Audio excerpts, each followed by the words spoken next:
महिला ने उन पर आरोप लगाया है छेड़छाड़ का। उनके पास 2 आधार कार्ड पाए गए, उनसे 25,000 रुपए भी लिए गए, जो कि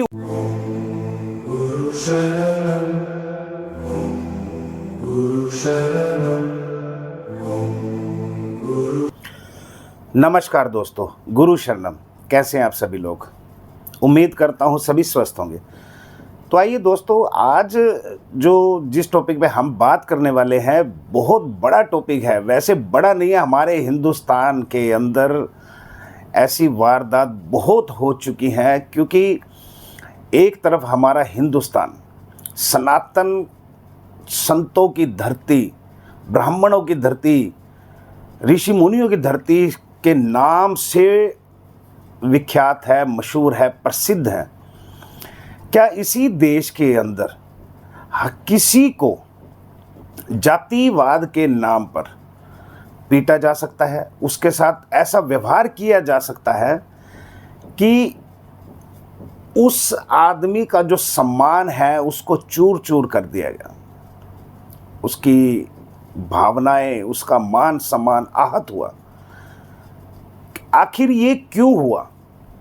एक तरफ भगवान श्री कृष्ण हमें भागवत के द्वारा कलयुग का उद्धार मार्ग बताकर गए, जिन्होंने भगवान श्री कृष्ण ने खुद कहा कि भागवत जो है वो कलयुग में मनुष्य का उद्धार करेगी। इसका जो ज्ञान है, उस ज्ञान को ग्रहण करने से इंसान का उद्धार होगा, मनुष्य जाति का उद्धार होगा। मनुष्य जाति में अब कितनी जातियां होंगी, कितने छोटे मोटे जितने भी होंगे, पंथ होंगे, बहुत कुछ होगा। ऐसा मनुष्य में हर तरह का इंसान आता है, चाहे वो जाति के नाम से, चाहे वो पंथ के नाम से, किसी भी रूप में कोई भी वर्ण आ सकता है। जब भागवत जो है, जब सभी मनुष्य जाति का उद्धार करेगी, तो क्या उसी भागवत को पढ़ने पर एक यादव वंश से नाता रखने वाले को मारा जाएगा, पीटा जाएगा? ये एक वाक्य है यूपी के इटावा का गांव दादरपुर। 21 जून शनिवार रात को लगभग 8 बजे का ये मामला है, जहां कथा करने के लिए 3 कथावाचक जाते हैं, जिनमें से एक जो है वो नेत्रहीन है, यानी कि उसे दिखाई नहीं देता, जो ढोलक वगैरह, जो साथ में म्यूज़िक का काम करता है, ढोलक देता है, उनका समर्थन करता है, उनका साथ देता है कथा के लिए। बाकी के जो 2 लोग हैं, जिनको बताया जा रहा है मुकुटमणि यादव, मुकुटमणि सिंह, एक का नाम है संत सिंह, संत राम सिंह, ऐसे उनके नाम हैं। लेकिन जब वो वहाँ पर कथा करने के लिए पहुँचे, तो वहाँ से उनकी जाति पूछी गई। जब उन्होंने बताया कि उनकी जो जाति है वो यादव वंश से नाता रखते हैं, बस इसी बात को लेकर वहाँ के लोग भड़क उठे और उन्हें बहुत ही बुरी तरीके से मारा गया। मारा नहीं गया, उनको बेइज्जत किया गया। क्या सिर्फ इसी बात पे कि वो ब्राह्मण नहीं थे और कथा करने आए थे? लेकिन इसके पीछे की सच्चाई अभी तक कोई भी नहीं जानता। अभी जो इसकी है, जो यूपी पुलिस है, वो इसकी खोज कर रही है, सबूत जुटा रही है, इसके पीछे की सच्चाई क्या है। लेकिन मुद्दा अगर यही है, तो भगवान श्री कृष्ण खुद एक यादव वंश से थे, यदुवंशी कहलाए जाते हैं। अगर भगवान श्री कृष्ण जो भागवत के वचन अर्जुन को दे सकते हैं, उनका ज्ञान जो है अर्जुन को दे सकते हैं, तो क्या यादव वंश उन्हें पढ़ भी नहीं सकता या किसी को सुना भी नहीं सकता? नहीं, ऐसा नहीं है। भगवान श्री कृष्ण ने इसी के दौरान वर्ण और जाति को लेकर एक बहुत बड़ी बात कही है, जो भागवत में भगवान श्री कृष्ण ने खुद कही है। आइए जानते हैं वो क्या बात है जो भगवान श्री कृष्ण ने कही है। भगवान श्री कृष्ण ने भागवत में अध्याय 4 श्लोक नंबर 13 में क्या कहा है। भगवान श्री कृष्ण कहते हैं, चातुर्वर्ण मया सृष्टाम गुण कर्म विभागशः, यानी कि जितने भी ये 4 वर्ण हैं इनका श्रेष्ठता यानी मैं ही रचने वाला हूं। तस्य कर्तारम अपि विद्या कर्तारम अव्ययम, यानी कि भगवान श्री कृष्ण कह रहे हैं कि चारों वर्णों को बनाने वाला मैं ही हूं, मैं ही अविनाश हूं, फिर भी मुझे कुछ भी करता ना जान। यानी कि इस बात में एक और बात है कि जितने भी ये वर्ण हैं ये इंसान के स्वभाव, उनके गुण, उनकी भक्ति के अनुसार तय किए गए हैं, ना कि जन्म से। यानी कि अगर वो कथावाचक, अगर यादव वंश से थे तो वो कथा कर रहे थे, कितने टाइम से कर रहे थे, तो उनका जो गुण और उनका जो स्वभाव था वो ब्राह्मण को दर्शाता है, ना कि छोटी जात को। अगर ब्राह्मणों ने सिर्फ उनको इसी बात के लिए मारा कि वो यादव वंश से थे, तो भागवत को ब्राह्मण बैन क्यों नहीं करते थे? क्योंकि वो भी तो एक यादव वंश यानी कि यदुवंशी, भगवान श्री कृष्ण के मुख से निकली हुई पवित्र ग्रंथ जो अर्जुन के लिए भगवान श्री कृष्ण ने उसका स्मरण कराया था अर्जुन को।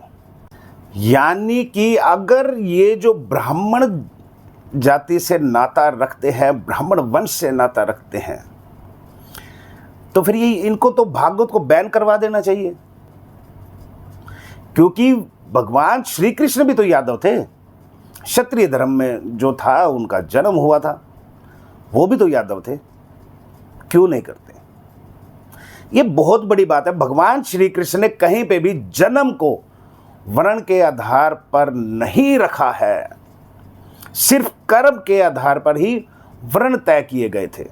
भगवान श्री कृष्ण खुद कहते हैं, अगर यकीन नहीं आता तो ब्राह्मणों को ये बात सोचनी चाहिए कि भगवान श्री कृष्ण ने भागवत गीता के अध्याय नंबर 4 और श्लोक नंबर 13 में क्या कहा है। अब बात आती है कि उनको क्यों मारा गया। अब जो ब्राह्मण जाति के थे, जिस गांव के अंदर ये हादसा हुआ, वहाँ की महिला ने उन पर आरोप लगाया है छेड़छाड़ का।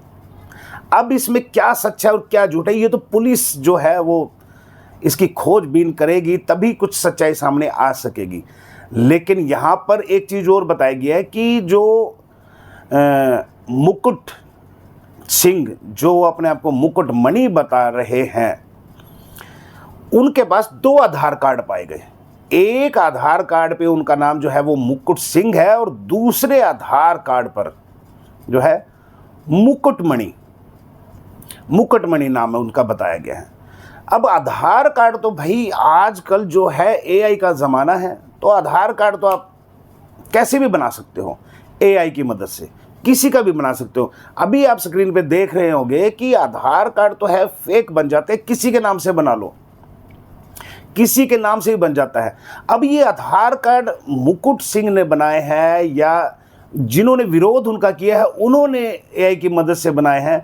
अब ये बात साबित करना एक चैलेंज वाली बात है, जो पुलिस जो इसकी है खोज कर रही है। अब इसके बाद जो सामने आएगी वो क्या कहते हैं, लेकिन दोनों पक्ष इसमें क्या कह रहे हैं। यहाँ मुकुट सिंह का कहना है कि उनके गले में एक सोने की चैन थी जिसको छीन लिया गया और उनसे 25,000 रुपये भी लिए गए, जो कि उन्होंने मुकुट सिंह ने अपने घर पर फ़ोन कर अपने ड्राइवर के हाथ पैसे मंगवाए और वहाँ उनको दिया जुर्माना के तौर पर। वहीं जो ये बात है, मुकुट सिंह इस बात को कह रहे हैं कि मेरे पास एक ही आधार कार्ड है जो कि मुकुट सिंह के नाम से है। अगर मेरे पास कोई दूसरा आधार कार्ड होगा तो वो जो है इंटरनेट जो है उस पर जब गूगल पे उसको स्कैन पे डालेंगे तो पता चल जाएगा। लेकिन अगर मान लो वो एआई टूल की मदद से बना है तो वो उसको इंटरनेट स्कैन नहीं कर पाएगा, वो एक फेक आधार कार्ड कहलाएगा। क्योंकि उसकी जो है गवर्नमेंट के पास कोई जानकारी नहीं है। अब अगर मान लो कि अगर उसके पास 2 आधार कार्ड थे तो कोई भी इतना बेवकूफ़ नहीं होता जो कथा करने जा रहा है कि वो 2 आधार कार्ड अपने साथ लेकर जाए, वो एक ही लेकर जाएगा ताकि लोगों को उस पर विश्वास बना रहे। अब ये दूसरा आधार कार्ड वो क्यों लेकर जाएंगे, ये भी एक बात जो है वो खोज होगी, इसकी भी सच्चाई क्या है। अच्छा, इधर से दूसरा पक्ष की जो महिला है उसने आरोप लगाया है कि जब वो हमारे घर पर आए उन्होंने कहा कि अब हम कथा, साप्ताहिक कथा 1 सप्ताह तक हम यहाँ रहेंगे तो आप अपने हाथों से खाना खिलाना। अब उस महिला का भी ये आरोप है, और यही जो आरोप उस महिला का है, इसी बात को लेकर जो है उनका विवाद शुरू हुआ। फिर उनसे जाति पूछी गई, उसके बाद उनको मारा गया, उनको पीटा गया, उनको लज्जित किया गया, उनकी बेइज्जती की गई और मूत्र से उनको पवित्र करने की बात भी सामने आई है। वहाँ पर बच्चे, बूढ़े, वहाँ की महिलाओं से उनका जो है नाक रगड़वाया गया उनके सामने ताकि उनको क्षमा दी जा सके, उन पर जुर्माना लगाया। अगर इतनी बात थी कि जाति छुपाने की बात थी तो इसके लिए पुलिस है, आप लोग पुलिस में इन्फॉर्म करते, आप उनको बताते कि पूरा मामला क्या है, पुलिस अपनी कार्रवाई करती, सच और झूठ का पता लगाती, जो दोषी होता उसको सजा मिलती। लेकिन कानून हाथ में लिया गया, किसी का भी अपमान करना जो है वो सही नहीं है, वो गलत है। ये एक आपत्तिजनक वाक्य है जो ब्राह्मण समाज को निंदनीय बना रहा है। कुछ लोगों को क्रोध में मारा गया, कुछ लोग क्या 3 लोगों को, एक जो नेत्रहीन था उसके भी बाल काटे गए, बताया जाता है कि उसके भी बाल काटे गए, लेकिन उसको छोड़ दिया गया कि ये अंधा है, ये कहीं नहीं जाएगा। लेकिन उसके अलावा जो संतराम है या मुकुटमणि है, इनको मारा गया, इनकी चोटी काटी गई, इनका मुंडन भी किया गया। लेकिन ऐसा होना बहुत ही दुखदायक है हमारे हिंदुस्तान जैसे देश में, जहां जाति के नाम पर द्वापर युग में कर्ण ने विरोध किया, सूर्यपुत्र कर्ण ने विरोध किया। हमारे भीमराव अंबेडकर साहब जिन्होंने संविधान लिखा, उन्होंने भी विरोध किया। हर किसी को स्वतंत्र जीने का अधिकार है। कर्म के नाम पर अगर बात आती है भागवत की, भागवत में भगवान श्री कृष्ण खुद कर्म पर बात करते हैं, ना कि जन्म पर। अब ये जो बात है इसमें कितनी सच्चाई है और कितना इसमें झूठ है, अभी इसका जो है खुलासा नहीं हो पा रहा है।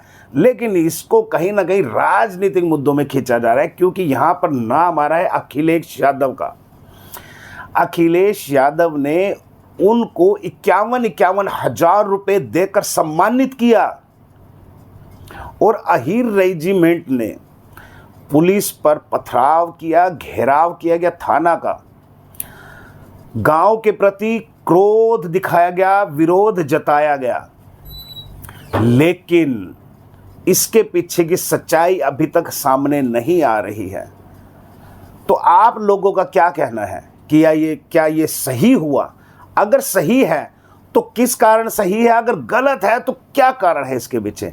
लेकिन मेरा मानना यह है कि अगर उन्होंने अपनी जाति छुपाई थी या उनके पास 2 आधार कार्ड थे, उन्होंने कोई भी क्राइम किया था, छोटा हो या बड़ा हो, उसके लिए पुलिस व्यवस्था है। हमारे यूपी सरकार जो है उन पर पूरा भरोसा है, योगी जी पर, कि वो इस बात, ये जो बात है, ये जो वाक्य है, इसकी तह तक पहुंचकर इसको सिरे तक पहुंचाकर इसका निष्कर्ष जो है वो फैसला किया जाएगा। वहाँ की पुलिस पर इतना लोगों को विश्वास है क्योंकि यूपी सरकार आए दिन चर्चा में रहती है।